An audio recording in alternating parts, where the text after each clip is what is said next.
एक खतरनाक स्नाइपर अचानक ही 5 निर्दोष लोगों का मर्डर कर देता है। लेकिन क्यों और क्या है इस मर्डर के पीछे की वजह? इन सब रहस्यों से पर्दा उठाने की जिम्मेदारी है एक एक्स मिलिट्री मैन के कंधों पे। फिर शुरू होता है एक भयानक मिशन। ऐसे ही एक रोमांचक मूवी लेकर आज हम आए हैं जिसका नाम है जैक रीचर। मूवी के स्टार्टिंग में हम देखते हैं कि सफेद रंग की एक कार एक बिल्डिंग के पार्किंग एरिया में आकर रुकती है। कार से एक आदमी अपने हाथ में एक स्नाइपर गन लेके निकलता है। हाथ में गन लेके वो पास ही में बैठ जाता है। स्नाइपर स्कोप से वो सामने के पार्क को अच्छे से देखता है और पार्क में घूम रहे लोगों में से 5 रैंडम लोगों को शूट कर देता है। इवन एक औरत जिसकी गोद में एक छोटी सी बच्ची है, वो स्नाइपर उसे भी नहीं छोड़ता। घटना की खबर मिलते ही पुलिस मौके पे पहुंचती है। इस टीम के हेड का नाम है डिटेक्टिव इमर्सन। इमर्सन घटना स्थल पे पहुंच के छानबीन करता है और उसे अपना पहला सबूत मिलता है, एक कॉइन जिसका इस्तेमाल क्रिमिनल ने कार को पार्क करने के लिए किया था। कॉइन के फिंगरप्रिंट्स की जांच करने से पता चलता है कि उस पे जेम्स बर्न नाम के एक आदमी के हाथों के निशान हैं, जो कि एक्स मिलिट्री पर्सन है और वो एक स्नाइपर है। अब क्योंकि यह सारे मर्डर स्नाइपर गन से किया गया है, तो जेम्स अब सबसे बड़ा सस्पेक्ट है। तुरंत ही पूरी टीम उसे पकड़ने के लिए निकल जाती है। जेम्स को उसके घर से बेहोशी की हालत में पुलिस कस्टडी में लाया जाता है। पुलिस को उसके घर से बुलेट्स और गन के साथ वो कार भी मिलती है जिसे सीसीटीवी कैमरे में कैद किया गया था। इसीलिए पुलिस साफ तौर पर कंफर्म्ड है कि ये सारे मर्डर जेम्स ने ही किए हैं। अगली सुबह जेम्स को होश आने के बाद इमर्सन उसे इंटेरोगेशन करता है। यहाँ इमर्सन के साथ एलेक्स रॉडिन नाम का एक लॉयर भी है। इमर्सन जेम्स को 2 ऑप्शन देता है कि या तो वो अपना जुर्म कबूल करके जिंदगी भर के लिए जेल जाए या फिर फांसी के तख्ते पे झूलने के लिए तैयार हो जाए। जेम्स उसकी किसी भी बातों का कोई जवाब नहीं देता। वो पास में पड़ी एक नोटबुक उठा के लिखता है, गेट जैक रीचर, मतलब जैक रीचर को ले आओ, तभी सारे रहस्यों से पर्दा उठेगा। और यहाँ सबसे पहला रहस्य उठता है कि जिस आदमी ने उन 5 लोगों का मर्डर किया था, वो और जेम्स बार एक ही इंसान नहीं है। दोनों इंसानों के चेहरे बिल्कुल अलग है। ऐसा लग रहा है कि उसे बस इस केस में फंसाया जा रहा है। अब बस जैक रीचर ही एक आदमी है जो उसे इस मुश्किल घड़ी से बचा सकता है।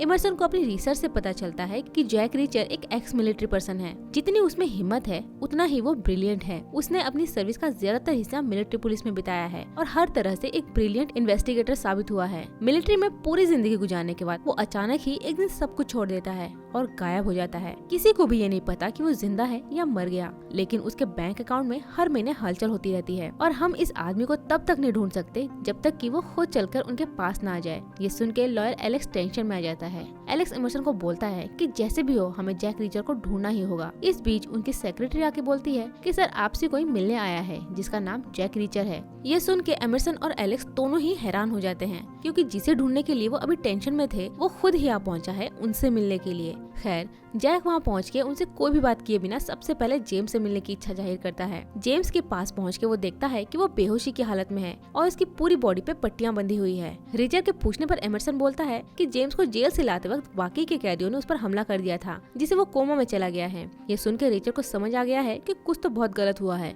वो उनसे कुछ बोले बिना ही वहाँ से जाने लगता है, लेकिन एलेक्स उसे रोक के पूछता है कि वो यहाँ क्यों आया है और जेम्स को वो कैसे जानता है। रीचर बोलता है मैं उसे नहीं जानता। इमर्सन हैरानी से पूछता है तो फिर उसने तुमसे मदद क्यों मांगी? रीचर बोलता है जिस वजह से उसने 5 लोगों को शूट किया है वो एक पागल है। तभी वहाँ हेलेन रॉडिन नाम की एक लॉयर आती है जो कि जेम्स की तरफ से इस केस को देखेगी। अब सरप्राइजिंग बात यह है कि हेलेन एलेक्स की बेटी है। हेलेन रीचर को बोलती है कि वो उसके केस में पहला विटनेस है, क्योंकि जेम्स ने सबसे पहले उसका नाम लिया है। हेलेन को लगता है कि जरूर रीचर कुछ ऐसा जानता है जिससे इस केस में रीचर जेम्स को बचा सकता है, लेकिन रीचर बोलता है कि वो तो जेम्स को बिल्कुल भी नहीं जानता और वो यहाँ उससे मिलने नहीं आया, बल्कि वो यहाँ आया ताकि वो उसे मारकर ऊपर पहुँचा सके। ये बात सुन के हेलेन बहुत हैरान हो जाती है और रीचर वहाँ से जाने लगता है, लेकिन वो बहुत मुश्किल से उसे रोक कर राजी करती है कुछ डिस्कशन के लिए। रीचर ना चाहते हुए भी राजी हो जाता है। वो एक कॉफी शॉप पे जाके बातें करते हैं। हेलेन ये सारी बातें सबूत के तौर पर रिकॉर्ड करती है। रीचर बोलता है कि वो खुद भी यही सोचता है कि जेम्स ही असली कातिल है। हेलेन बोलती है कि कोई एविडेंस देखे बिना ही तुम ये कैसे कह सकते हो कि वो ही कातिल है। रीचर टेप रिकॉर्डर ऑफ करके जेम्स के अतीत के बारे में बताना शुरू करता है कि जेम्स यूएस मिलिट्री का एक काबिल स्नाइपर था। वो हर हफ्ते अपनी प्रैक्टिस के 2000 राउंड खर्च करता था। साथ ही उसकी हर शॉट इतनी करेक्ट होती थी कि 1 माइल दूर से भी वो ब्लाइंड स्पॉट में सही शॉट लगाता था। शूटिंग पैशन था उसका। अंत में उसे इराक में तैनात किया गया और ओवरवॉच पे रखा गया। वहाँ पूरा दिन वो आम आदमियों पर नजर रखता। इस तरह से 2 साल बीत गए, लेकिन कभी उसे शूटिंग की इजाजत नहीं मिली। एक भी शॉट न मिलने से वो बहुत निराश हो गया। इसीलिए उसने एक बड़ा क्राइम करने की ठानी। उसने ड्यूटी के दौरान 4 निर्दोष लोगों को रैंडमली मार दिया। अनडिसिप्लिन्ड एक्टिविटी के लिए उसका कोड कोर्ट मार्शल किया गया और इस केस की इन्वेस्टिगेशन की जिम्मेदारी तब जैक रीचर के पास थी। जैक ने अपने इन्वेस्टिगेशन में पाया कि जिन लोगों को उसने मारा था उन्होंने उस दिन एक गैंग रेप को अंजाम दिया था जो जेम्स खुद भी नहीं जानता था। इसीलिए कुछ रेपिस्ट को मारने की वजह से इस केस में जेम्स के खिलाफ बाकी के सबूत फीके पड़ गए और इस तरह से रीचर की मदद से वो सजा से बच गया। लेकिन ये सारी बातें सुनने के बाद हेलन जेम्स को अब भी दोषी नहीं मानती, क्योंकि उसके पास अब भी जेम्स के फेवर में कुछ लॉजिक्स हैं। वो रीचर को बोलती है कि पिछली बार तो जेम्स ने अपना जुर्म कबूल किया था, लेकिन उसने इस बार ऐसा क्यों नहीं किया।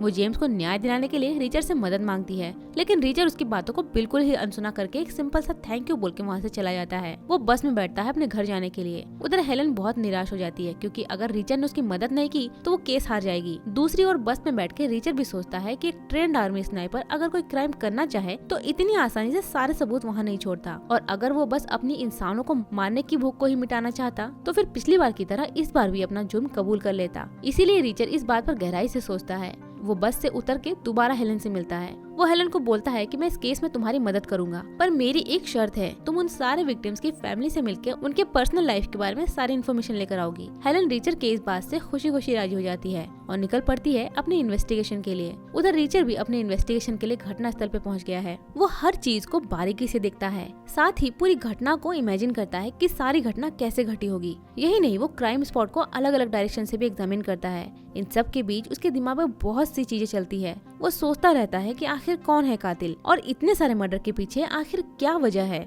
सारी चीजों को देखने के बाद वो ऊपरी तौर से कंफर्म हो गया है कि जेम्स को इस केस में फंसाया जा रहा है। हम देखते हैं कि इस दौरान एक आदमी रीचर का पीछा कर रहा है। वजह साफ है, इस बीच असली क्रिमिनल को पता चल गया है कि इस केस में अब रीचर है, इसीलिए लिंस्की नाम के एक जासूस को उन्होंने हायर किया है उस पर नजर रखने के लिए। अब क्या देख के रीचर कंफर्म हो गया है वो मैं आपको थोड़ी देर में बताती हूँ। उधर हम देखते हैं कि हेलन विक्टिम के घर पे पहुंची है, लेकिन विक्टिम की फैमिली को जब ये पता चलता है कि वो जेम्स की तरफ से आई है तो वो उस पे अपनी नाराजगी जाहिर करते हैं। वो विक्टिम्स की फैमिली के मन में जेम्स के लिए इतनी नफरत देख के घबरा जाती है और तुरंत ही वहाँ से चली जाती है। अचानक हेलन को वहाँ उसके पिता दिख जाते हैं। वो हेलन को इन सब चीजों के लिए डांटते हैं। दूसरी ओर रात में हम जैक रीचर को एक बार में देखते हैं। वो यहाँ बैठ के भी जेम्स के केस के बारे में ही सोचता रहता है। वो सोचता है कि भला कोई क्रिमिनल पार्किंग के लिए क्यों पे करेगा, वो तो शॉट अपनी कार से भी ले सकता है। ठीक उसी समय सैंडी नाम की एक खूबसूरत लड़की आके रीचर से फ्लर्ट करती है। रीचर उसे बोलता है कि उसकी जेब में पैसे नहीं है उसे पे करने लायक। ये बातें बोल के रीचर इनडायरेक्टली उसे प्रोस्टिट्यूट बोलता है,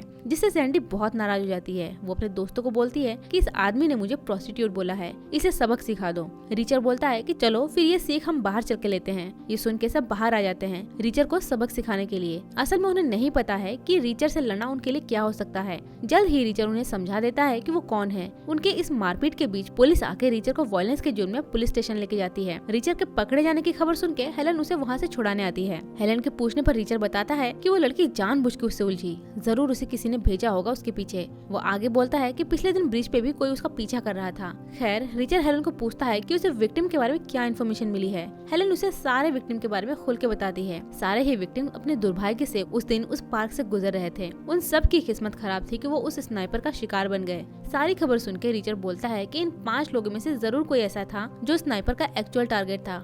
सारे विक्टिम्स की कहानी सुनने के बाद ओलाइन आर्चर नाम की एक औरत की कहानी रीचर को काफी इंटरेस्टिंग लगती है। ओलाइन आर्चर के हस्बैंड का एक बहुत बड़ा कंस्ट्रक्शन बिजनेस है। एक दिन अचानक उसके हस्बैंड के मारे जाने पर वो उस पूरे एम्पायर की मालकिन बन गई।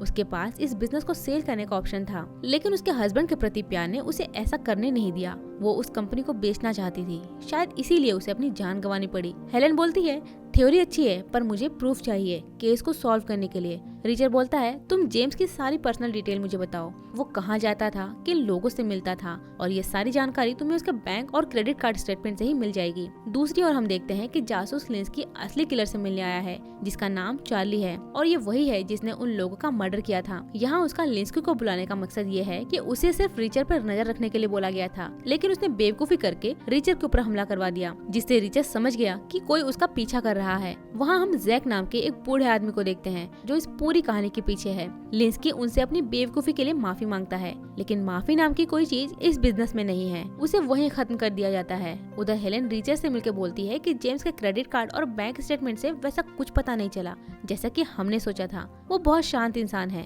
उसका कोई भी दोस्त नहीं है, लेकिन रीचर नोटिस करता है कि वो कभी कभी अपनी गाड़ी की टंकी में फुल फ्यूल डलवाता है, जिसका मतलब है वो दूर किसी शूटिंग रेंज में जाके अपनी शूटिंग की प्रैक्टिस करता होगा। रीचर अब हेलेन को आसपास के सारे शूटिंग रेंज के बारे में डिटेल में पता करने को बोलता होता है। इसके बाद रिचर एक ऑटो पार्ट्स की शॉप पे जाता है जहाँ उसे सैंडी नाम की वो लड़की मिलती है जो उस दिन उसे बार में मिली थी। रिचर वहाँ जबरदस्ती सैंडी के कैबिन में पहुंच जाता है। सैंडी अपने सामने रिचर को देख के घबरा जाती है। रिचर उसे पूछता है कि बताओ तुम उस दिन किसके कहने पर मेरे पास आई थी। सैंडी बोलती है कि जैक नाम के एक आदमी ने उसे $100 के बदले में उसे फ्लर्ट करने को बोला था। रिचर उसे जैक का ठिकाना लेता है और वो सैंडी को बोलता है कि तुम तुरंत ही इस शहर को छोड़कर कहीं और चली जाओ। रिचर वहाँ से जैक के घर पहुँचता है, लेकिन वहाँ उसे जैक के बारे में कुछ भी पता नहीं चलता। उसे उसके घर की हालत देख के लगता है कि पिछले कुछ दिनों के अंदर उस घर में जरूर कुछ भयानक हुआ है। इस बीच चार्ली के 2 आदमी आके अचानक रिचर पर हमला करते हैं। रिचर देखता है कि 2 लोग उसके सामने हाथों में रॉड लेके खड़े हैं। रिचर के उन दोनों आदमियों से निपटने से पहले ही एक तीसरा आदमी पीछे से आकर रिचर के सर पे बंदूक तान देता है, लेकिन रिचर फुर्ती दिखाते हुए उल्टा उसके हाथ को ही मोड़ देता है। रिचर उसे पूछता है कि जैक कहाँ है, लेकिन चार्ली का आदमी बोलता है कि उसे नहीं पता कि वो अब कहाँ है।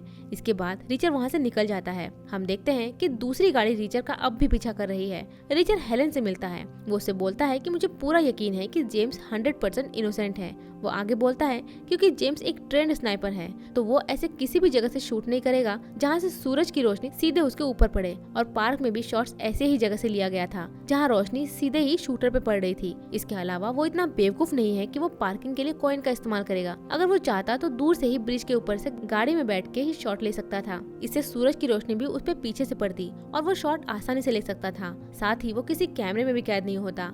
ये सारे ही लॉजिक्स ऐसे हैं जो रिचर को सोचने पर मजबूर करते हैं कि जेम्स निर्दोष है।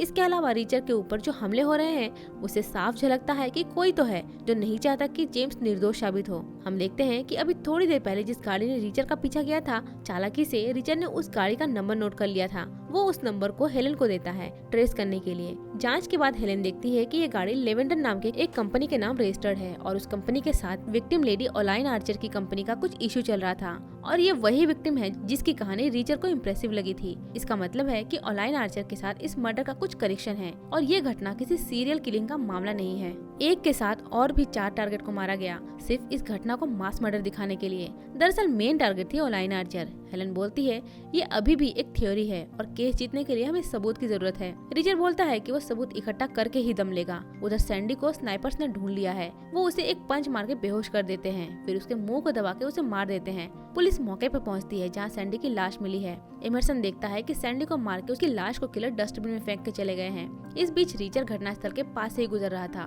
वो देखता है कि क्रिमिनल्स ने सैंडी को मार दिया है। ये पता चलने के बाद कि सैंडी का मर्डर हो गया है, रिचर बहुत दुखी हो जाता है क्योंकि आज उसकी ही वजह से एक निर्दोष लड़की मारी गई। एमरसन वहाँ रिचर को देख के सोचता है कि शायद रिचर ही किलर है। वो रिचर को अरेस्ट करना चाहता है। रिचर उसे देख के उसके इरादों को समझ जाता है। वो अपनी गाड़ी लेकर वहाँ से तेजी से भागता है। उसके पीछे शहर की पुलिस के साथ चार्ली भी अपने आदमियों के साथ पड़ जाता है। इन सब से भागते हुए रिचर अपनी गाड़ी को एक भीड़ वाली जगह पे ले जाकर न्यूट्रल पे छोड़ देता है और खुद उस भीड़ में छुप जाता है। थोड़ी देर में पब्लिक बस में चढ़ के वो पुलिस से छुप के वहाँ से भाग जाता है। इस घटना के बाद एमरसन और एलेक्स हेलन के पास जाते हैं। वो हेलन को बोलते हैं कि इन सब के पीछे रिचर है, लेकिन हेलन को उनकी बातों पे यकीन ही नहीं होता। एमरसन बोलता है कि रिचर आज ही सुबह जैब के घर पे गया था। इन सब के बीच उसने सैंडी के फ्रेंड्स को मार के हॉस्पिटल पहुंचा दिया है और इन सब के लिए हमें उसे कस्टडी में लेना ही पड़ेगा। हेलन उसे बोलती है कि उसे सच में ही नहीं पता कि रिचर इस वक्त कहाँ है। ठीक उसी समय हेलन का फोन बजने से उसे पता चलता है कि रिचर ने उसे कॉल किया है। रिचर हेलन को उसके पिता और एमरसन के बारे में सावधान करता है क्योंकि रिचर को लगता है कि उन दोनों में से कोई एक जरूर उन क्रिमिनल्स के साथ मिला हुआ है। क्योंकि रिचर इस शहर में आया है, इस बात की जानकारी हेलन, एमरसन और उसके पिता एलेक्स के अलावा और किसी को नहीं थी और पहले ही दिन से कुछ लोग उसका पीछा कर रहे हैं। इसका मतलब है कि क्रिमिनल्स को रिचर्स के बारे में शुरू से ही पता चल गया था। अपने पीछे एमरसन और अपने पिता को देख के हेलन भी अब टेंशन में आ गई है, लेकिन वो मौके को संभाल लेती है। आगे हम देखते हैं हेलन रिचर को उन सारे शूटिंग रेंज का लोकेशन बताती है जहां जेम्स के प्रैक्टिस के लिए जाने की उम्मीद थी। रिचर अगले ही दिन एक शूटिंग रेंज में पहुंचता है। वहां रिचर की मुलाकात उस शूटिंग रेंज के ओनर के साथ होती है जिसका नाम मार्टिन कैश है। रिचर अपना नाम आरोन वर्ड बताता है और बोलता है कि वो जेम्स का दोस्त है और यहाँ वो उसे ढूंढते हुए आया है। मार्टिन सोचता है कि शायद वो पुलिस का आदमी है, इसलिए शुरू में वो उसकी मदद करने से हिचकिचाता है। फिर रिचर उसे जेम्स के केस के बारे में बताता है कि वो उसके फेवर में काम कर रहा है और जेम्स को बचाने के लिए उसे मार्टिन की मदद की जरूरत है। लेकिन मदद से पहले मार्टिन उसके सामने एक शर्त रखता है। मार्टिन उसके सामने एक शूटिंग टारगेट और 4 बुलेट्स देके बोलता है कि अगर तुमने इनमें से 3 बुलेट्स को बिल्कुल मेन टारगेट पर शूट किया तभी मैं तुम्हारे सारे सवालों का जवाब दूंगा। रिचर राजी हो जाता है। रिचर का पहला शॉट टारगेट से कुछ दूर लगता है, लेकिन उसके बाद के तीनों शॉट्स बिल्कुल सही जगह पे लगते हैं, जिसे देख के मार्टिन हैरान हो जाता है क्योंकि ऐसा शॉट उसने बहुत दिनों के बाद देखा है। मार्टिन बोलता है कि तुम ही जैक रिचर हो, क्योंकि आज से 10 साल पहले ठीक ऐसा शॉट सिर्फ जैक रिचर ही ले सकता था। जैक इस बात से खुश हो जाता है। अब मार्टिन उसकी मदद के लिए भी तैयार है। मार्टिन जैक को कुछ शूटिंग टारगेट्स दिखाता है जिन्हें जेम्स अपने शूटिंग प्रैक्टिस के दौरान इस्तेमाल किया करता था। मार्टिन बोलता है उसने आज तक ऐसा उम्दा शूटर कभी नहीं देखा। रिचर बोलता है लेकिन जेम्स जब आर्मी में था तब वो इतना एक्यूरेट शूटर नहीं था, शायद ये शॉट्स किसी और ने लिए हो, शायद वो जेम्स का कोई करीबी हो। पहले तो मार्टिन को इन बातों पे यकीन ही नहीं होता, फिर जब वो सीसीटीवी फुटेज देखता है तब उसका दिमाग पूरी तरह से खराब हो जाता है, क्योंकि जेम्स के साथ हमेशा एक आदमी आता था जिसका नाम था चार्ली, और ये वही है जिसने एक्चुअल में उन 5 लोगों का मर्डर किया था। रिचर तुरंत ही हेलन को फोन करके सस्पेक्ट के बारे में बताता है। वो हेलन को बोलता है कि अगले 3 घंटों में वो हेलन के पास पहुंच जाएगा, और इस बीच वो इस बात को अपने तक ही रखे। वो चुपचाप फोन रख देती है। हम देखते हैं कि उस समय हेलन के पिता उसके सामने ही बैठे हुए हैं। हेलन अपने पिता को लेवेंडर कंपनी के बारे में बताती है। वो अपने पिता से रिक्वेस्ट करती है कि इस कंपनी के खिलाफ आप केस फाइल कर दो, क्योंकि उनके रास्ते के कांटों को वो तुरंत खत्म कर देते हैं, जिस वजह से हेलन की जिंदगी भी अब खतरे में है। लेकिन उसके पिता इस बात में कोई रुचि नहीं दिखाते, उल्टा वो उसे प्रोटेक्टिव कस्टडी देना चाहते हैं उसकी सिक्योरिटी के लिए। लेकिन हेलन इस बात से राजी नहीं होती है और वो वहाँ से चली जाती है। वहाँ से जाते हुए जब वो लिफ्ट तक पहुँचती है तब वहाँ एमरसन पहुँचता है। एमरसन हेलन को ट्रेजर गन से बेहोश कर देता है। अगले ही पल 2 आदमी आके हेलन को वहाँ से घसीटते हुए ले जाते हैं। इसका मतलब है एमरसन ही उन क्रिमिनल से मिला हुआ है। दूसरी ओर रिचर जब हेलन को कॉल करता है तब उसका कॉल स्नाइपर चार्ली उठाता है। चार्ली रिचर को बोलता है कि अगर तुम हेलन को बचाना चाहते हो तो 1 घंटे के अंदर उसके दिए हुए ठिकाने पे पहुंचो। रिचर उसे बोलता है कि मैंने तुम्हारे खिलाफ सबूत इकट्ठा कर लिया है और अब उन्हें लेके मैं सीधे FBI के पास जा रहा हूँ, और तेरा जो मन हो तू वो कर हेलन के साथ, मुझे उससे कोई लेना देना नहीं है। ये बोल के वो फोन रख देता है। इस तरह की बातें सुन के हेलन के साथ साथ वहाँ पे मौजूद सभी लोग हैरान हो जाते हैं। रिचर दोबारा कॉल करके बोलता है कि ठीक है मैं आ रहा हूँ, लेकिन अगर हेलन को एक भी खरोच आई तो मैं तुम सबको जिंदा गाड़ दूंगा। ये सब सुन के चार्ली बहुत भड़क जाता है और अपना ठिकाना रिचर को दे देता है। हम देखते हैं कि कुछ ही देर में रिचर उसी ठिकाने पे पहुंच गया है हेलन को बचाने के लिए, लेकिन वो यहाँ अकेले नहीं आया है। वो अपने साथ शूटिंग रेंज के मालिक मार्टिन को भी साथ में लाया है। वो बूढ़ा जरूर है लेकिन उसकी शूटिंग स्किल्स अभी भी टॉप क्लास का है। मार्टिन अपने साथ एक स्नाइपर राइफल भी लाया है, जरूरत पड़ी तो वो रिचर को कवर करेगा। हम देखते हैं कि जिन लोगों ने हेलन को पकड़ रखा है वहाँ उनके साथ वो बूढ़ा आदमी भी है जिसे हमने पहले चार्ली के साथ देखा था। उस आदमी का नाम ही जैक है और वो ही लेवेंडर कंपनी का मालिक है। उन सबको एक साथ देखकर हेलन को एहसास हो जाता है कि वो अपने पिता के बारे में गलत सोच रही थी। उसके पिता इन सब में बिल्कुल भी शामिल नहीं है। दूसरी ओर वहाँ पहुँचने से पहले रिचर सबसे पहले हेलन को कॉल करके उसे रिलैक्स करता है। वो उसे बोलता है कि जब तक वो उसे पकड़ नहीं पाते तब तक वो तुम्हारा कुछ भी नहीं बिगाड़ेंगे। मुझ पर भरोसा रखो, मैं तुम्हें यहाँ से बचा के जरूर ले जाऊंगा। इन सब के बाद रिचर अपने मिशन पे निकल पड़ता है, लेकिन उसके पास हथियार के तौर पे बस एक चाकू ही है। मार्टिन इसे कवर करने के लिए अंधेरे में छुप जाता है, इसीलिए रिचर अपनी कार को बैक गियर पर लगा के उल्टा ही उनकी तरफ बढ़ता है। ऊपर से देख के जैक के आदमी उस पर गोली चलाते हैं।